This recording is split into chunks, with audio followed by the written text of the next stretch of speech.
Hello and welcome back. I'm Gale Thompson and I'm so happy to be a part of the Craft Collab's Favorite Fall Colors Hop. There are loads of tutorials full of fun fall color combos. We're so glad you're here. Be sure to find the next stop at the top of my description box below. Let's get started. We're going to do some mixed fall foliage foiling. Try saying that 3 times. Here are some pretty pink Posh leaf dies I've used on other projects and some laser toner sheets. This is just nothing but some cardstock that has the laser toner so you can grip to the foil when you use the laminator. I just die cut out a bunch of leaves. Now I'm taking some foil, just a regular heat foil, and I'm crunching it up. And I learned this from Creative Vision Stamp Store at Stamp Away, so I want to give them a shout out. So after you undo your little wad there, you have this beautiful crinkle, and you're just going to lay it pretty side up on your die cut with the toner sheet facing up as well. And we're just going to run it through our laminator, making sure, well, you don't even absolutely have to make sure. If it doesn't take the foil the first time, or if it moves, you can run it through again. It doesn't hurt a thing. So I'm just going to run it through my laminator. And this laminator is like 17 bucks on Amazon. So don't be afraid of purchasing a laminator. It doesn't have to be anything great. All it has to do is be able to heat up paper and foil. Now here comes the fun part. You let it cool for a couple of seconds, then voila! You have a beautiful gold leaf. So who said you couldn't make gold leaf in your house? Now I have a pumpkin and I did sort of a bronzy orange foil, and we're going to reveal it. And it's beautiful too. But you'll notice with the crinkles, there are still a little bit of places that have the toner sheet behind revealed. So you want to take another piece of foil, and it can be crinkled up or not, it doesn't matter, take it of a different color and run her back through your laminator, and you will get two-toned pieces. And we're just going to keep playing with that because we can build on that to do other things as well. So out comes the maple leaf. You do want to let it cool for just a second. And now it's hard to see, but I'm going to try to show it to you. You can see there's some orange. There you go. Isn't that gorgeous? Oh, between this and heat embossing, this is just why I do paper crafts. So now I'm going to run the pumpkin through with gold foil because it just happened to be what was laying next to me. And while that's percolating, I'm fixing up some more foil and laying it on some other leaves. It looks like it's an oak leaf. And I'm just doing all different colors. And you can do this all at the same time, or you can do it in layers. It doesn't matter. It's whatever floats your boat. So here we go through the laminator again. I'm going to speed up the laminator because it does take a while. And now we're going to peel off the different sections of foil. Now I did it this way so that you could see this. You can make stripes. I didn't do this intentionally exactly, but I wanted you to know you could lay things together.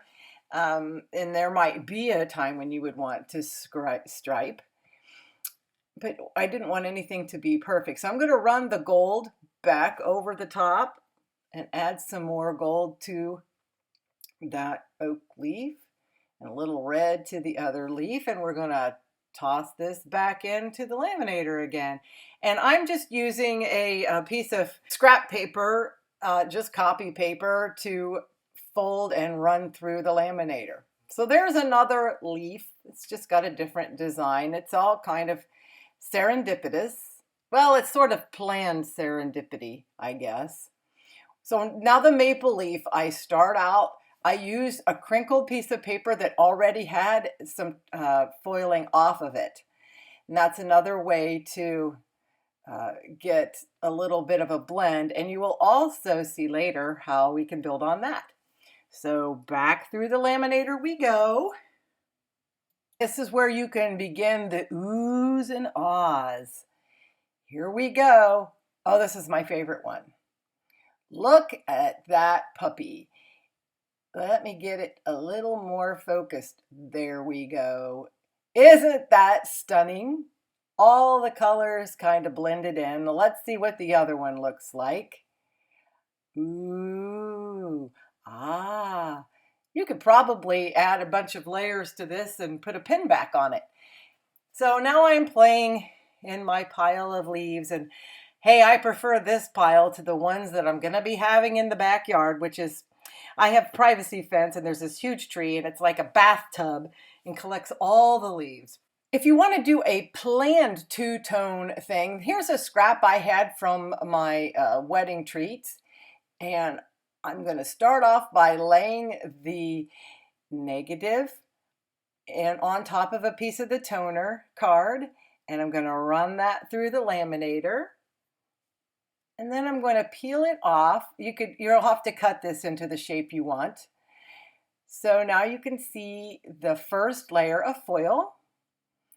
We're going to pull that off, and then we're going to layer a different color and run it right through the laminator.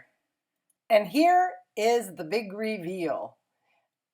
I'm going to try to make it, there you go. It's hard to see, I'm trying to find the camera. There you go. Pretty cool, isn't it? Now I'm going to rush through the rest of the card because I really was trying to show you the technique. I'm just folding over Nina Desert Storm to do a top fold 4 1/4 by 5 1/2 card. But I thought I'd add some texture.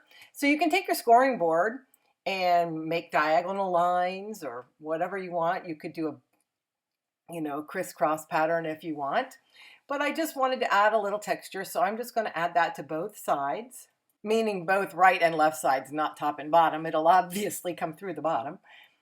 Then I'm going to add some walnut distress ink, not the oxide, just the regular distress ink, to give it a little bit of a darker fall effect. I kind of want to dye this back a little bit so that the foiling shows off really well. And after I did the edges, I decided I was just going to do the whole thing. So I just did the whole paper. I also did the walnut stain to a piece of gold cardstock that was stitched on the edge, and I wanted to bring out the stitches. I used some foam tape on the back, and I'm just going to pile up this with some liquid glue and line it up. I'm sorry, part of it was off screen, but I think you get the picture here. Just adding a little bit of twine to give it some texture that's other than paper and foiling. I sure hope you will consider subscribing and hit that bell for notifications when I publish my next tutorial. I'd love to have you, and I would be so honored. Here's the finished card. It is just so shiny and sparkly. I added a hello from a Pink Fresh Studio. It happened to be a freebie from scrapbook.com, but I will find something very similar for you. Look at that beautiful foiling footage. And I added a little bit of texture to the back of that shadow as well. I just happen to have some extra cardstock sitting there, so that worked out great. Lots of my stuff winds up being by whatever's sitting next to me. And there's the texture with the background that I did. More close-up views of that foil. I love it, and I hope you'll give it a try. It is so easy. And I'm so glad you stopped by. Don't forget to stop to the other hop stops. They all have wonderful techniques. Some of them paper crafts, some are other things. The link will be below to the next stop. Once again, please consider subscribing, liking, commenting, sharing. Come visit my blog at thedarbycreekdiaries.com for more information and picture links, as well as tons of other cards that I don't put on everything on YouTube. I'm going to leave a couple of videos here for you to take a peek at. I hope you have a wonderful hop, a wonderful week, and I'll see you again soon. Bye-bye.